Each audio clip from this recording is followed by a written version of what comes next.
Hello and assalamu alaikum. My name is Tariq Ahmed, and the Arabs used to have a prayer before Islam even.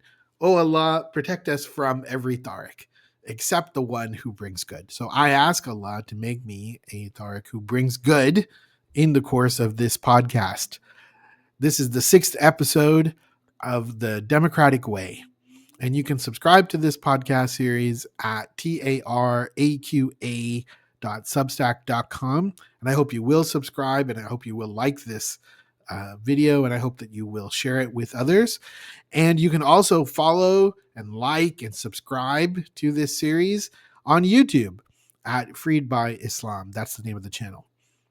So in order to bring good through this series, I think I have to show kindness to you, the audience, to the subject matter, to any person or party group of people that I bring up in this podcast, because the Prophet of Allah taught us that kindness is not to be found in anything, but that it adds to its beauty, and it is not withdrawn from anything, but it makes it defective. And think about it. We're talking about politics, folks. Political discourse in our country is as defective as it has ever been. And I believe very sincerely that that has a lot to do with how much kindness has been withdrawn. I hope you will hold me to account. If you feel that I've been unkind, if you think I've been unfair, let me know in the comments. And I hope, again, you will subscribe, that you will like the video, that you will share it with others. So at the end of the last episode, we talked about how the Democratic Party decided in 1984 that starting in 1984, it would have superdelegates at its nominating convention. And we talked about the impact of that. For example, one of the impacts is that starting in 1984, and remember, a superdelegate is an elected official or a party leader who has been added to the convention. Right? He's been added to the convention in addition to the delegates who are chosen by primaries and by caucuses. In other words, they're delegates who are chosen by a democratic process, either primary or caucus. And so many people vote, right? Let's talk about that. So many people vote. You've got this percentage of people who in the country, percentage of the US population who voted in the democratic nominating process. So as a result, look up 1984. You had more than 16% of the population voted. And that corresponded to roughly 6 million people. 6 million people for each delegate, elected delegate, meaning through the democratic process, delegate at the convention. And then you just throw in a superdelegate whose vote counts just as much. So every superdelegate is worth 6 million people's votes, right? And that happened in 1984. And so that's one of the implications. Now, in the last episode, I asked you to think about whether you like this situation about superdelegates and their presence in the convention. And here's why. Here's one example out of many that we could use. The 2016 election. In the 2016 election, the Democratic Party was very upset. They were very upset. I mean, they didn't win, but they were very upset. And they said, Hillary Clinton, she had more votes. And what they were talking about is popular votes. So like my vote, your vote, the vote of any individual. They counted up those votes and they said, she had more. Isn't it a shame that she's not president? And yet, the reason that she's not president is because of something called the Electoral College. And this comes back to the Constitution. So our Constitution, when it was set up, was not set up so that every person got to vote for president and just counted up the votes, and that's the president. That would be a direct democracy, at least with respect to the president. Nope. Our Constitution set up many levels of representative democracy. So you have you have Congress, which has a House of Representatives. Those are literally people who stand in your place. You divide the country up into districts, and your district, You vote for a person, that person goes and votes. Okay. And then you got senators. Every state gets its own 2 senators. You get to vote for senators. That's a representation. That's a representative democracy at 2 different levels, the Senate and at the House. Same thing with the president. President's elected through representative democracy. You vote. Your vote goes to choose a slate of electors, and those electors gather in what's called the Electoral College. And how the Electoral College members have been chosen changes over time in this country. But where we are right now, when you and I voted in 2016, we voted for electors. Those electors got together and they chose between these 2 people. We have even over time put restrictions on their choice. So, for example, it used to be that they wouldn't all necessarily be tied to voting for who they said they would vote for, but not now. Now we don't allow that. So we allow for a representative form of democracy like this. Just imagine how upset we would be, since we don't even allow them to choose, right? It's not like we let people who were elected as Hillary Clinton electors get to the convention and choose to vote for Trump. We don't allow that. So imagine how upset we would be if we'll use the same percentage as the Democrats, just under 20%. So let's say you have 538 members of the Electoral College. That's chosen from the size of the congressional delegations, plus 3 more for the District of Columbia. They get in because of an amendment to the Constitution, by the way. So 538 elected members of the Electoral College. Let's say that we had 100 super electors.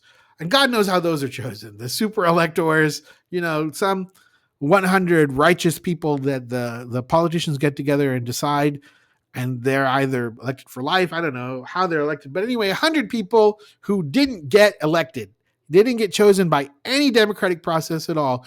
Those 100 super electors get to, they get to participate, and they get to tip the scales one way or the other. Would you be happy with that? If it was like the 2016 election in particular, in the Democratic Party, the superdelegates not only get to vote at the convention, they get to announce in advance that I'm for Hillary. They get to announce before any primaries. They get to announce very, very early, right? And you could change the rules for that. You could say, oh, okay, they can only do it after the first primaries, after the first 100, have the first 10% of the vote, whatever. But just imagine, you have people who commit to voting for Hillary publicly, then they say, then they announce all of that. You don't think it's going to sway the vote when the newspapers and the news magazines and the commentators and all of the public media and all of the internet media all come out with shows saying Hillary is in the lead by this many hundreds of superdelegates, and they're talking about superdelegates. They're not talking about any primaries that are taking place. You don't think that's going to sway people's votes? You don't think people are going to say, oh, the writing's on the wall, it's got to be Hillary? It is extraordinary to me, this idea of superdelegates being, one, that they exist, and 2, that that's somehow better than a direct democracy. We don't have direct democracy in choosing a Democratic Party nominee because the leadership hated it in 72, 76, and 80. That's why we don't have it. That's why they came up with superdelegates. That's why they put their thumb on the scale. But they don't restrain superdelegates at all. In 2016, I believe it was, the chief rival to Hillary Clinton in 2016 and to Joe Biden in 2020 was Bernie Sanders. It's very interesting to me that Joe Biden is such a party loyalist that even though he was the vice president in 2008 and in 2012, that he did not stand in 2016. He stood aside. He is such a party man that even though he had been vice president, like he could have walked into the convention with, I'm vice president of the United States, let me be president. He didn't do that. He stood aside for Hillary Clinton. That's how much of a party man he was. And it's it's likely the same reason that she didn't stand in 2020, because he had already stood aside once for her. It's extraordinary. And that's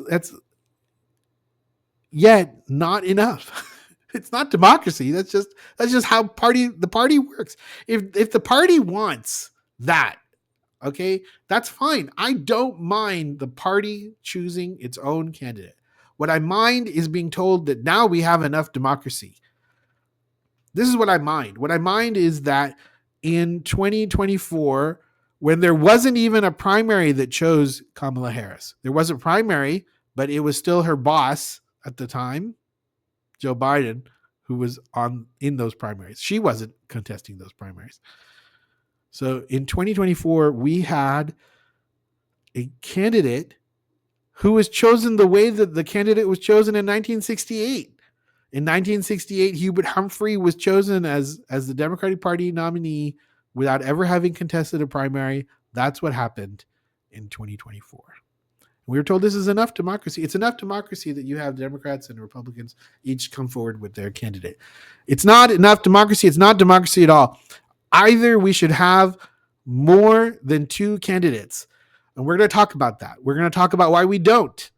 We're going to talk about how the Democrats and Republicans got together every time there's been a third party candidate on the ballot at this level, at the general election.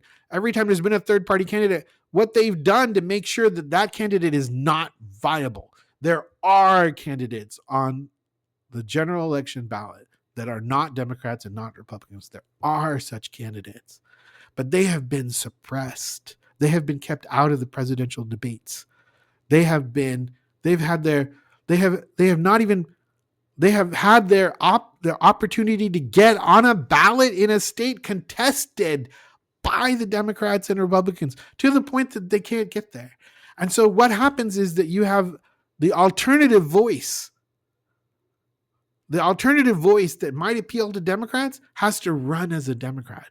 And that person in 2016 and in 2020, there were many of them actually, but the candidate who I would say most upset the Democratic leadership was Bernie Sanders, because Bernie Sanders had run as an independent for his elected office for years and years and years. And in fact, the Democratic Party leadership didn't like him for that reason. They did their best to just make him a non-choice by virtue of that. But remember, we're told by the Democratic Party leadership and by the Republican leadership that this is enough choice, Democrat and Republican. Well, if this is enough choice, by God, we should have a better option when it comes to choosing the Democratic nominee at least. And the Republicans, for their part, they should also be interested in as much democracy as possible on their choice, because we're telling humanity that it's enough to have a Democratic nominee and a Republican nominee. Well, if you want to choose your nominee by a non-democratic process, which is what the Democrats do right now with their finger on the thing and only allowing Democratic leader chosen candidates to really have a chance, you can do that if you open up the field at the general election. And if you don't want to open up the field at the general election, you should open it up at the nominating convention. You should go back to a 1972 or 1976, 1980 kind of process, and you should not keep Democrats off the ballot. Bernie Sanders should have had exactly the same chance. He shouldn't have had to go up against a lopsided situation. In 2020, and again, Joe Biden, fabulous party loyalist. As a party man, wow. As a Democratic president, we're going to talk about that. Because if you tell me that the current process, that the status quo doesn't need changing, if you tell me that it's enough that we let the Democratic Party leadership choose a nominee, because that's what happens now, and we let the Republicans go through whatever process they go through, if you tell me that that's enough, and then that we should ignore the third party candidates because it's just taking away, because that's what they do. They come out and they tell us you have a choice between these two. And if you don't choose If you don't choose one, you have chosen the other. That's literally what they come out and say. This is so anti-democratic, but that's what they come out and say. Fine. If that were the case, that it's best to let them choose, we're going to look at what that choice means. We're going to look at some of these elected Democratic presidents and the choices they've made, and we're going to ask, how good was this choice? How democratic was this choice? How much should people who disagree with them be upset that we were told we only had these two choices? So I hope I have been kind to all of the people I've shown their faces and all the parties that I've talked about. I hope I've been kind to you, my audience, and I hope you will like and subscribe. Like this video, subscribe to this channel, share the video and the channel with your friends, and thank you for your time.